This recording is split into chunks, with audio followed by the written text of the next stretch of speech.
ॐ नमः श्रीज्योतिराजाय विवेकानन्दसूरये सच्चित्सुखस्वरूपाय स्वामिने तापहारिणे। আজ স্বামীজির বক্তৃতা ভক্তি সম্বন্ধে দুদিন পাঠ হয়েছে, আজও একটু পাঠ হচ্ছে ভক্তি সম্বন্ধে। তবে ভক্তিরও এমনই মাহাত্ম্য যে ভক্তি নিজেই মনকে অনেক পরিমাণে শুদ্ধ করিয়া দেয়। তুমি যে ধর্ম সম্বন্ধে বিচার করিয়া দেখো না কেন, দেখিবে সকল ধর্মেই ভক্তির প্রাধান্য এবং সকল ধর্মই বাহ্য ও অভ্যন্তর শৌচের আবশ্যকতা স্বীকার করিয়া থাকে। যদিও ইহুদি, মুসলমান ও খ্রিস্টানগণ বাহ্য শৌচের বাড়াবাড়ির বিরোধী, তথাপি তাহারাও কোনো না কোনো রূপে কিছু না কিছু বাহ্য শৌচ অবলম্বন করিয়া থাকে। তাহারা মনে করে সর্বদাই কিছু না কিছু পরিমাণে বাহ্য শৌচ প্রয়োজন। ইহুদিদের মধ্যে প্রতিমা পূজা নিষিদ্ধ ছিল, তথাপি তাহাদের এক মন্দিরে আর্ক নামক এক সিন্ধুক এবং ওই সিন্ধুকের ভিতর মূসার 10টি আদেশ রক্ষিত থাকিত।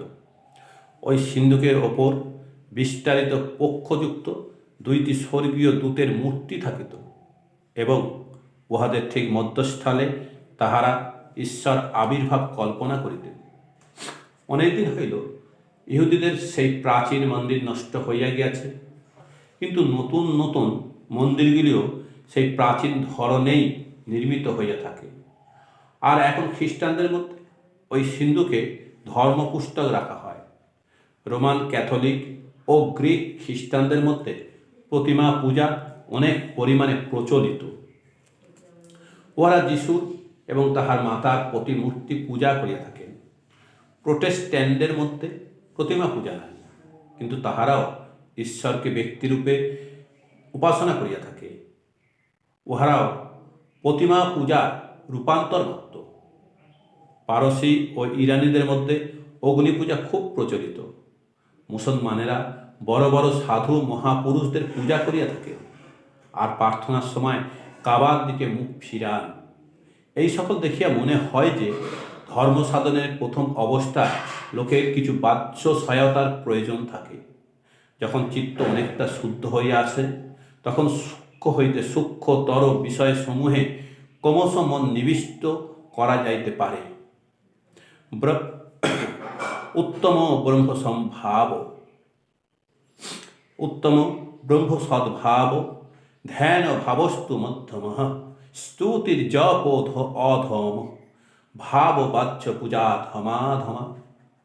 ব্রহ্মভাবে অবস্থিতি সর্বোৎকৃষ্ট, ধ্যান মধ্যম, স্তুতি ও জপ অধম এবং বাহ্য পূজা মাধম। কিন্তু এখানে এই কথাটি বিশেষভাবে বুঝিতে হইবে যে বাহ্য পূজা অধমাধম হইলেও ইহাতে কোনো পাপ নাই। যে যেমন পারে তাহা তেমন করা উচিত। যদি তাহাকে সেই পথ হইতে নিবৃত্ত করা যায়, তবে সে নিজের কল্যাণের জন্য, নিজের উদ্দেশ্য সিদ্ধির জন্য অন্য কোনো রূপে উহা করিবে। এই জন্য যে প্রতিমা পূজা করিতেছে তাহার নিন্দা করা উচিত নয়। সে উন্নতির ওই সোপান পর্যন্ত আরোহণ করিয়াছে, সুতরাং তাহার বাহ্য পূজা চাই। যাহারা সমর্থ তাহারা ওই সকল ব্যক্তির চিত্তের অবস্থা উন্নতি সাধনের চেষ্টা করুন। তাহাদের দ্বারা ভালো ভালো কাজ করাইয়া লউন, কিন্তু তাহাদের উপাসনা প্রণালী লইয়া বিবাদের প্রয়োজন কি? কেহ ধন, কেহ বা পুত্র লাভের জন্য ভগবানের উপাসনা করিয়া থাকে, আর উপাসনা করে বলিয়াই তাহারা নিজেদের ভাগবত বলিয়া পরিচয় দেয়, কিন্তু উহা প্রকৃত ভক্তি নহে। তাহারাও যথার্থ ভাগবত নহে।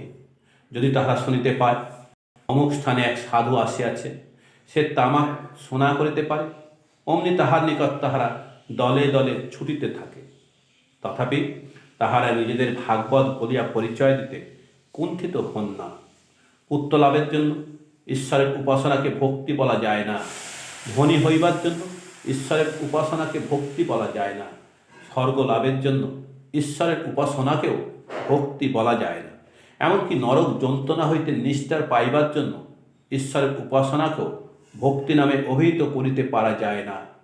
ভয় বা কামনা হইতে ভক্তির উদ্ভব হয় না। তিনিই প্রকৃত ভাগবত, যিনি বলিতে পারেন, ন ধনং ন জনং ন সুন্দরীং কবিতাং বা স্বদেশ কাময়ে মম জন্মনি জন্মনিশ্বরে ভবতাৎ ভক্তি রহৈতোকিতই।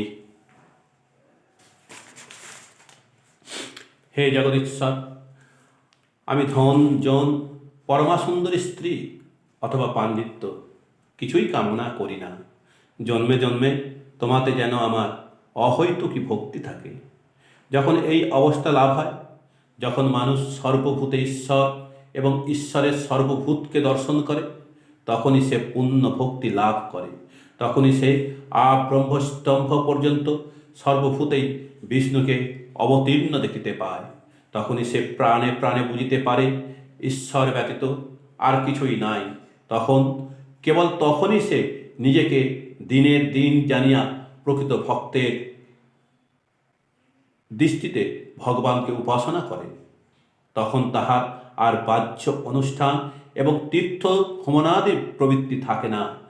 সে প্রত্যেক মানুষকেই যথার্থ দেব মন্দির বলিয়া মনে করে।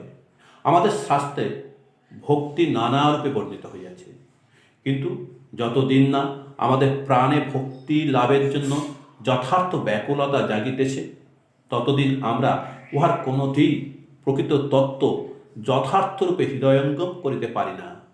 দৃষ্টান্তস্বরূপ দেখো, আমরা ঈশ্বরকে আমাদের পিতা বলিয়া থাকি। কেন কেন পিতা বলিব? পিতা শব্দে সচরাচর যাহা বুঝায় তাহা কখনোই ঈশ্বরের সম্বন্ধে ব্যবহৃত হইতে পারে না। ঈশ্বরকে মাতা বলাতেও ওই আপত্তি। কিন্তু যদি আমরা ওই দুটি শব্দের প্রকৃত তাৎপর্য আলোচনা করি, তবে দেখিব ওই দুইটি শব্দের যথার্থ সার্থকতা আছে। ওই দুইটি শব্দ গভীর প্রেম সূচক। প্রকৃত ভাগবত ঈশ্বরকে প্রাণে প্রাণে ভালোবাসেন বলিয়াই তিনি তাহাকে পিতা বা মাতা না বলিয়া থাকিতে পারেন না। রাসলীলায় রাধাকৃষ্ণের উপাখ্যান আলোচনা করেন। ওই উপাখ্যানে শুদ্ধ ভক্তেরই প্রকৃত ভাব ব্যক্ত হইয়াছে। কারণ সংসারের আর কোনো প্রেমই নরনারীর পরস্পরের প্রতি প্রেম অপেক্ষা অধিকতর নয়। যেখানে এইরূপ প্রবল অনুরাগ, সেখানে কোনো ভয় থাকে না, কোনো বাসনা থাকে না এবং কোনো আসক্তি থাকে না। শুধু এক অচ্ছেদ্য প্রেমের বন্ধন উভয়কে তন্ময় করিয়া রাখে। পিতামাতার প্রতি সন্তানের যে ভালোবাসা, সে ভালোবাসা শ্রদ্ধাজনিত, ভয়ে মিশ্রিত। ঈশ্বর কিছু সৃষ্টি করিয়া থাকুন বা নাই করিয়া থাকুন, তিনি আমাদের রক্ষাকর্তা হউন বা নাই হউন, এ সকল জানিয়া আমাদের লাভ কি? তিনি আমাদের প্রাণের প্রিয়তম আরাধ্য দেবতা। সুতরাং ভয়ের ভাব ছাড়িয়া দিয়া তাহার উপাসনা করা উচিত। যখন মানুষের সকল বাসনা চলিয়া যায়, তখন সে অন্য কোনো বিষয়ে চিন্তা করে না। যখন সে ঈশ্বরের জন্য উন্মত্ত হয়, তখনই মানুষ ভগবানকে যথার্থভাবে ভালোবাসিয়া থাকেন। ভগবানকে ভালোবাসিতে হইবে। কৃষ্ণ স্বয়ং ঈশ্বর, রাধা তাহা প্রেমে উন্মত্ত। যে সকল গ্রন্থে রাধা কৃষ্ণের উপাখ্যান আছে, সে সকল গ্রন্থ পাঠ করো, তখন বুঝিবে কীরূপে ঈশ্বরকে ভালোবাসিতে হয়। কিন্তু এ অপূর্ব প্রেমের তত্ত্ব কে বুঝিবে? অনেক ব্যক্তি আছে যাহাদের অন্তরের অন্তঃস্থল পর্যন্ত পাপে পূর্ণ। তাহারা জানে না পবিত্রতা বা নীতি কাহাকে বলে। তাহার কি এই সব তত্ত্ব বুঝিবে? তাহারা কোনো মতেই এ সকল তত্ত্ব বুঝিতে পারিবে না। যখন লোকে মন হইতে সমুদয় অসৎ চিন্তা দূরীভূত করিয়া পবিত্র নৈতিক ও আধ্যাত্মিক পরিবেশে বাস করে, তখন তারা মূর্খ হইলেও শাস্ত্রের অতি জটিল ভাষার রহস্য ভেদ করিতে সমর্থ হয়। কিন্তু এরূপ লোক সংসারে কয়জনের এরূপ হওয়া সম্ভব? ওম নমঃ শ্রী জ্যোতিরাজায় বিবেকানন্দ সুরে সচ্চিৎ সুখ স্বরূপায় স্বামিনে তাপহারিণে। স্বামীজির ভক্তি সম্বন্ধে আলোচনা পাঠ হলো একটি ঠাকুরের গান। আজি প্রেমানন্দে মনরে গাহো রাম কৃষ্ণ নাম। আজি প্রেমানন্দে মনরে গাহো রাম কৃষ্ণ নাম। গাহো রাম কৃষ্ণ নাম, জপ রাম কৃষ্ণ নাম। নাম সুধা পানে রহো মত্ত অবিরাম। আজি প্রেমানন্দে মনরে গাহো রাম কৃষ্ণ নাম। কামার পুকুর হলো পুণ্য ব্রজধার। সখাগণ লয়ে খেলে লীলাভিরাম। কামার পুকুর হলো পুণ্য ব্রজধাম। সখাগণ লয়ে খেলে লীলাভিরাম। যেন মানস মুকুরে ভাসে, মানস মুকুরে ভাসে সে ছবি সুধা। গাহো রাম কৃষ্ণ নাম, জপ রাম কৃষ্ণ নাম। নাম সুধা পানে রহো মত্ত অবিরাম। আজি প্রেমানন্দে মনরে গাহো রাম কৃষ্ণ নাম। নম নম চন্দ্রা দেবী নম ক্ষুদিরা। কৃপাময়ী মা জননী লহো গো প্রণাম। নম নম চন্দ্রা দেবী নম ক্ষুদিরা। কৃপাময়ী মা জননী লহো গো প্রণাম।